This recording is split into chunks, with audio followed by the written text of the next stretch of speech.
All right, welcome back to the best damn training channel on YouTube. I had some missteps on Monday. I did my acceleration complex, filmed it all, but the battery I think was dead on my timing chip, so I didn't get any times. But what I'll do is put some clips of what I did on Monday so you guys can see that, and then I'll explain kind of what we're gonna do today. All right, so for the quad broads, I got the visual set up for you guys. Blue cone is 10 meters. Orange cone, 11, second orange cone, 12, and then we got 13 and 14 meters here.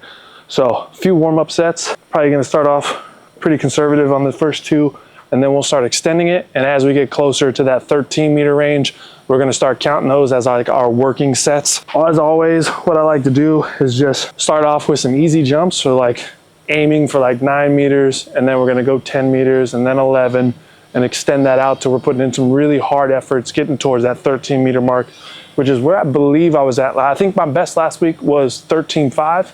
So that's gonna be kind of where we're aiming at today. Okay, I think I said I was gonna start at 9. I overshot that, or at least I underestimated what an easy jump was gonna be. So 12 meters on that, a couple more warm-ups, and then I'm pretty sure my best last week was 13.5, which is about right here. We'll see how this goes.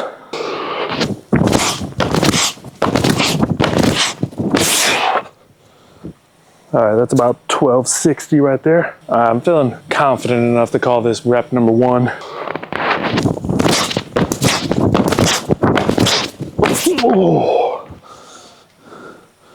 1370.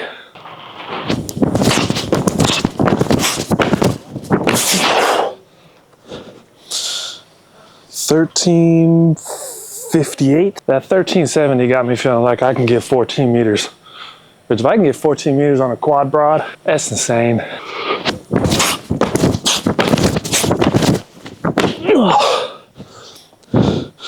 1370 again.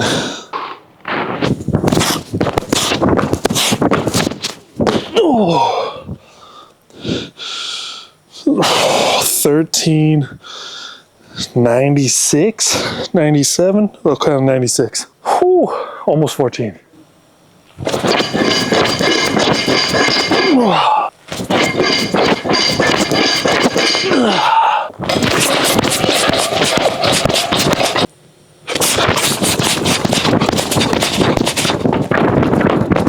Today is going to be a max velo day. I'm extending out that build zone from 20 meters last week to 25 meters this week. We're going to time that flying 10 and hopefully be somewhere around 1 second flat. Probably fastest one, if everything's feeling amazing today, is going to be like a 97. I got new track spikes. We're going to test these out and see how it goes. It looks like a Christmas wreath threw up on my foot though. I'm not a big fan of the color, but it is the only color that they had my size. So I've been running in the Adidas, the Prime SP3s for like the last year plus, and just decided it's time to switch it up and see if there's anything out there I like a little bit better. So I got the Max Fly 2s. They got the air bubble on them. They're supposed to be, or I don't know if I should say supposed, but they are highly regarded by a lot of people as the best sprint spike out there. But I've been a fan of the Adidas for a long time. I had the Max Fly 1s and I really liked them. Then I switched over to the Adidas, and I remember going back to the Max Fly 1s on a certain day just to see it, and I absolutely hated the feel of it compared to the Adidas. The Max Fly 2s are supposed to be a little bit more comfortable. Not supposed to be as noticeable and like how bouncy and springy that air pocket feels, which the Adidas don't have. But today will be the day where we're gonna test this out and see how they are. So hopefully I didn't waste $180 on a pair of spikes that I'm never gonna wear. But we'll figure it out. So first part for max velo today is gonna do some build-ups. I'm gonna make sure my timing system works. So I'm gonna time all of my build-ups as we go. So we'll do like the sub-max fly-ins, 80%, 85%, 90%, just start ramping it up until I feel like I'm ready to send it. And then I wanna do probably 3, maybe 4 reps on a flying 10, depending on what those times are. And then we'll finish today with some resisted max velocity work. We'll do a 20 meter build into a 10 meter fly with a light resistance on a sled. And the other thing I'm gonna do with those today is I'm also gonna time those because I wanna see what the comparison is when adding 10% onto a sled and see what kind of like, essentially what velocity decrement I'm gonna be getting compared to a 10% resisted fly versus a unresisted fly. And by velocity decrement, what I'm saying is like if I run 10 meters per second, so I run my flying 10 and I hit 1 second exactly, I can see what speed that's going to be, 20 miles an hour, 21 miles an hour, whatever it might be. I do the same thing with a sled, and let's say it's at 1.1 or 1.08 or whatever that is. Well, I can figure out what speed that's going to be at, and I can see what kind of velocity decrement is going to be resisted compared to unresisted. So how much slower is 10% going to give me? And then maybe play with that loading a little bit, maybe go a little bit lighter than 10%, maybe drop down to like 7 or 5 or whatever it is. So we can try to get some sort of resistance and try to get that somewhere around, like ideal in my head is that I want to be somewhere around like a 10% velocity decrement or lower. So if I can run a 1 second on an unresisted fly, I'm looking at something close to like a 1.1 when I'm doing that resisted fly. So I don't have any data saying that that's what you're supposed to do. That's just what I'm expecting to happen. And I feel like that 10% range is going to be a pretty good range on being able to work on some resisted max velocity stuff, but not have it be so heavy and so slow that I'm not actually working on max velocity. So I think anything more than 10% today means next week we'll drop the weight on the sled down a little bit so we can try to get to that 10% or lower, but we'll figure it out as we go. So we'll do a few warm-up reps here, time those out, make sure everything's working, and then we're gonna start sending it. All right, timer works, 115. Rep number 2, 107. Noise in the background, but rep number 3 was a 1.00. All right, rep number 1, 107. Rep number 2, 103.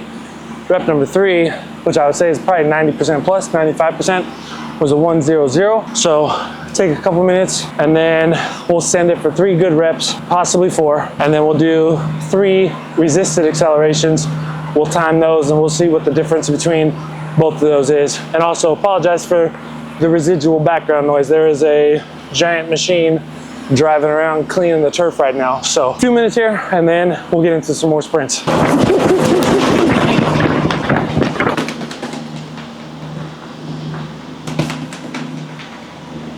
All right, hopefully you guys can see this. But the green one is the fastest.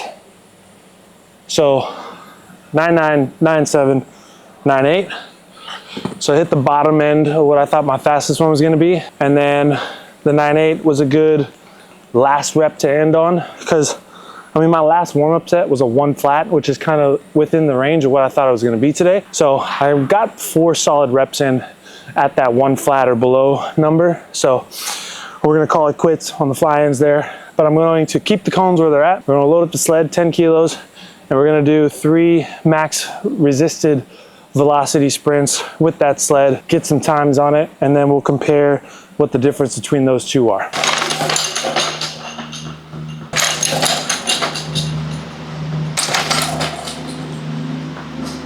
All right, resisted flies finished. I'll show you the guys' times there.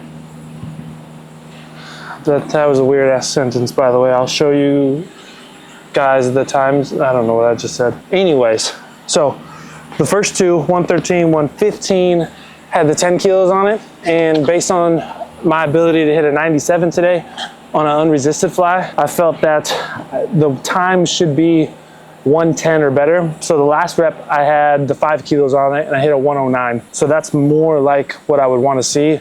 And I'll do the math on this and figure out what a 109 is in terms of miles per hour, and then do the math on the 0.97 and figure out what the miles per hour is on that.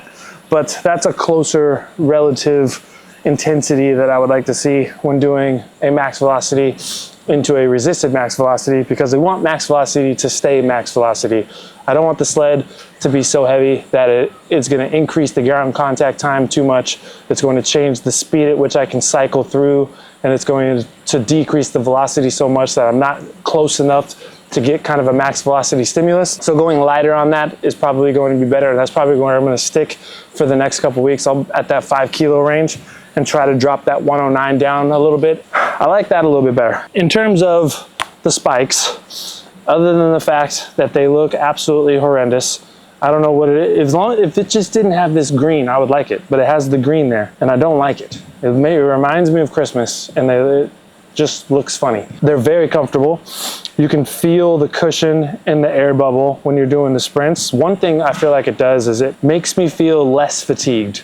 So when you're doing a lot of hard sprints and you've got a stiff shoe like the Adidas and there's not really like a cushioning system, that pounding onto the track is going to eventually just accumulate fatigue, and you're going to feel more fatigue through that. I do feel like I was staying fresh throughout the entirety of the program, or the entirety of the workout today. Like I said before, I had the first ones, I liked them, I switched, and I decided to switch back with the second version, just see how they were.